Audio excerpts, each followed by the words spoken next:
देखिए उत्तर प्रदेश के जिला सहारन में यहाँ उमड़े जनमानस को संबोधित कर रहे भीम आर्मी के संस्थापक व आज़ाद समाज पार्टी के राष्ट्रीय अध्यक्ष और नगीना सांसद माननीय सांसद साहब चंद्रशेखर आज़ाद जी।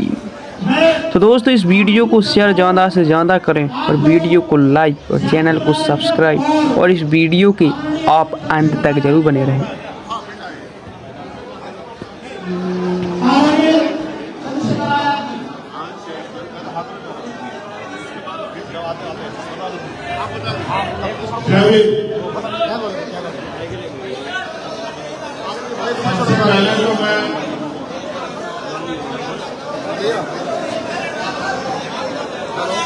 ये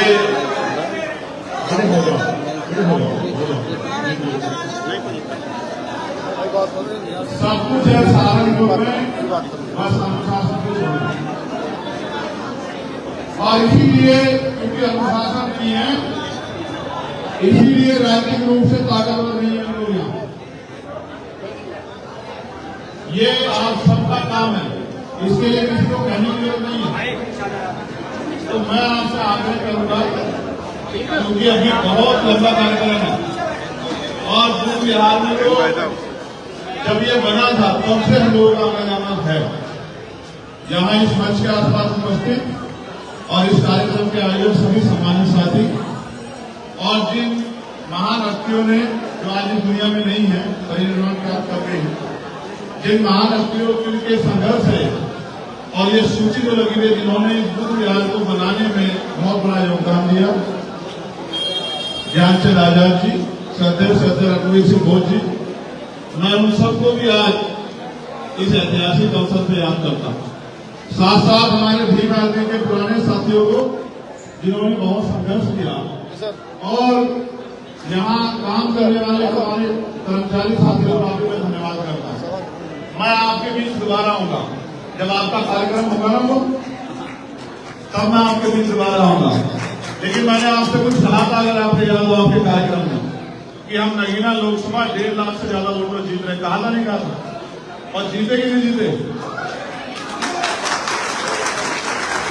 आज मैं आपसे इसी बुद्ध विहार में कह रहा हूं कि जब 2027 का चुनाव आएगा तो उत्तर प्रदेश में सरकार आजाद समाज पार्टी के बिना नहीं बनेगी। मेरी बात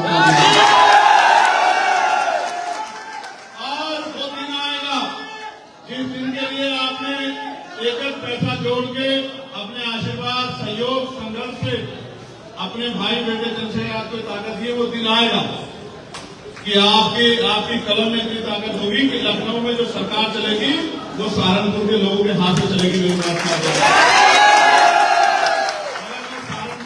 सहारनपुर वालों को भी कह रहा हूँ, ये मेरा घर है, मैं यहाँ का बेटा नहीं हो सकता है कभी, हमेशा बेटा और भाई होगा। आपसे भी कह रहा हूँ, आपकी अपनी ताकत बनाने के बारे में सोचिए। जिस दिन मेरा घर तैयार हो गया ना ताकत बनाने के लिए, उस दिन मेरी ताकत 1000 गुना बढ़ जाएगी, क्योंकि आदमी अपने घर से नेता होता है। तो सहारनपुर के मेरे परिवार के लोगों को मैं आपसे कह रहा हूँ, आप अब मेरे ऊपर भरोसा करो, आजाद समाज पार्टी भरोसा करो। आप भीम आर्मी का आपने भरोसा किया ना, भीम आर्मी ने कभी आपका भरोसा टूटने दिया ना, आजाद समाज पार्टी कभी आपका भरोसा टूटने देगी और ना चंद्रशेखर आजाद कभी आपके सम्मान के साथ कोई खिलवाड़ होने देगा।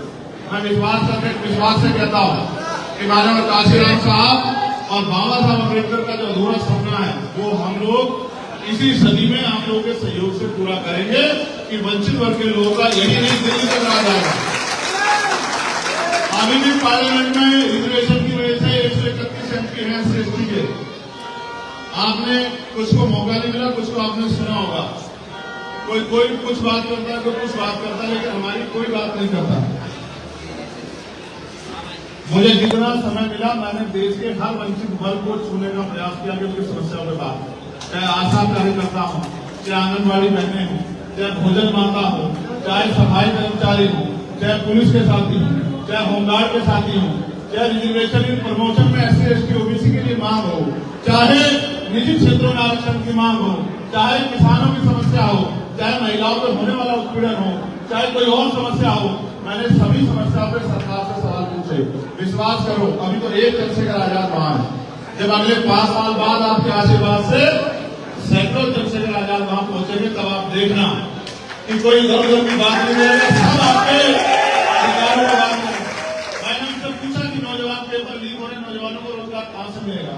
मैंने पूछा कि जब निधिकरण हो जाएगा तो सरकारी नौकरी रहेगी तो आरक्षण में हम लोग क्या करेंगे। मैंने सब विषय में पूछा और मैंने ये भी पूछा कि एनएफएस करके हमारे लोगों को निकालेस का जवाब दे दो। और मैंने जो पूछे रखने पे, घोड़ी पे बैठने पे, रखी छुरी पे जो हत्या हो रही है आजाद भारत में, मैंने उसको भी पूछा। कुछ नहीं बदला है। आज भी सीमा में हमारे लोग मरते हैं और आज भी हमारे माए गांव में सबसे महिला उठाती है। बदला देश में आज भी जुर्म जाति के शिकार होते हैं। एनसीआरबी का डाटा ये कहता है कि लाखों महिलाओं का देह हत्या होती है।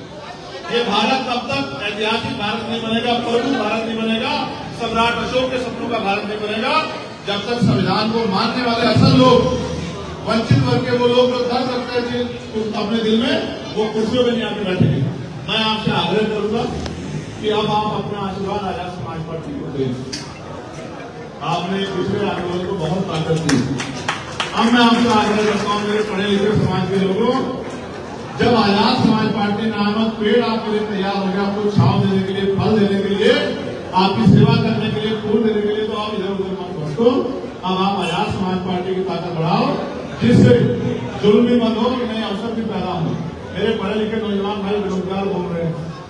अगर आज हम ताकत में होते तो इस सबको रोजगार की व्यवस्था एक दिन में करा के दिखाता हूँ। लेकिन अभी बात आगे बढ़ेगी और लड़ाई आगे बढ़ेगी। और मैं जो साथी हमारे साथ चल रहे उनसे आग्रह करके कहूंगा, अनुशासित होकर अपने कार्यक्रम को पूरा करो। अनुशासित हो। तुम्हें कोई दूसरा कहे, पुलिस का साथी कोई भी किधर हो जाओगे तो ये मुझे अच्छा नहीं लगता। तुम वो लोग हो जिनके कंधों पे भीम आर्मी के आंदोलन के जरिए जिनके कंधों पे जिम्मेदारी, तो भीम आर्मी का एक एक सिपाही अपने आप में वो एक वॉलंटियर भी है, वो एक मिशन के सिपाही के साथ साथ समाज का सिपाही भी है, वो देश का सिपाही भी, वो भी सड़क पर दिखना चाहिए। ठीक है। अब मैं आपसे आग्रह करूंगा क्योंकि लंबा सफर है अभी और अंधेरा हो जाएगा, आप फोटो के चक्कर में आज मत पड़ो। असली फोटो जो है, इस फोटो में कुछ नहीं रखा, असली फोटो जो बाबा साहब अम्बेडकर के विचारों की संविधान है, उसको लागू कराने के लिए राष्ट्रीय शक्ति बनाओ। और मैं तो एक ही बात को मानता हूँ, जो माननीय काशीराम साहब ने कही कि तमन्ना अगर सच्ची हो तो रास्ते हजार होते हैं, तमन्ना अगर झूठी हो तो बहाने हजार होते हैं। हम पे तमन्ना सच्ची है क्योंकि हम अपने लोगों को दर्द में नहीं देख पा रहे। जब हम गाँव में, अभी हमारी कितनी बहनों की जान गई नहीं गई हाथरस में, गई या नहीं गई, तो ये रास्ता बाबा साहब ने दिखाया था कि बाबाओं के पास जाने का। हमारा तो एक ही बाबा है, उनका नाम है बाबा साहब डॉक्टर भीमराव अम्बेडकर। जब हम बाबा साहब भीमराव अम्बेडकर के रास्ते में चलेंगे तो हम मरेंगे नहीं, मिल जाते हैं। इसलिए आपसे कह रहा हूँ। और इसमें प्रशासन का, पुलिस का भी फेलियर है। मैं गया था सुप्रीम ट्रांसलेशन में, गुरु जी 10 पुलिस वाले नहीं थे वहां। मैंने उस दिन कहा था कि कोई बड़ी घटना घट सकती है क्योंकि उसमें कोई नेता नहीं गया, इतना बड़ा कोई वीआईपी नहीं गया, तो पुलिस के लोग और एडमिनिस्ट्रेटिव के लोगों ने परवाह नहीं की। उन्होंने गरीब लोग मरना तो क्या मदद करता है। अगर कोई नेता होता, पैसे वाला होता तो वहां सारी जांच चौबंद होती। लेकिन गरीब घर के लोग हैं, अपनी बीमारी से ठीक होने के लिए, गरीबी बेबसी से बचने के लिए, घर की पीड़ाओं को दूर करने के लिए चले गए बाबा के पास कि बाबा सुधार करेंगे। बाबा तो अपनी जान नहीं बचा पाएंगे, समझे नहीं समझे। बाबा साहब का संविधान तो जान बचाता है, बाबा का मंत्र नहीं बजाता। अगर बाबा का मंत्र बजाता तो इतने लोगों की जान नहीं जाती। तो इसलिए फिर कह रहा हूं, आजादी से पहले जब संविधान में अधिकार नहीं था तब महिलाओं शोषित जीवन जीती थी। अब तो मैं जियो, अब तो महिलाओं को बराबर का अधिकार है। महिला प्रधानमंत्री भी बन गई, मुख्यमंत्री भी, राष्ट्रपति भी बन गई। अब तो जागो और महिलाओं को नेतृत्व करना चाहिए। इसी बातों के साथ मैं आपका स्वागत अभिनंदन करता हूँ, धन्यवाद देता हूँ।